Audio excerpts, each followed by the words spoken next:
যাকে আল্লাহ পাক কবুল করবেন তাকে পরীক্ষা দিতে হবেই।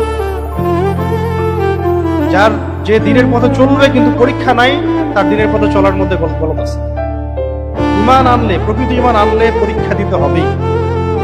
পারিবারিক হোক, সামাজিক হোক, রাষ্ট্রীয় হোক, হ্যাঁ, জুলুম নির্যাতন আসবেই, গীবত, তহমত, অপবাদ আসবেই, জীবনও দিতে হতো।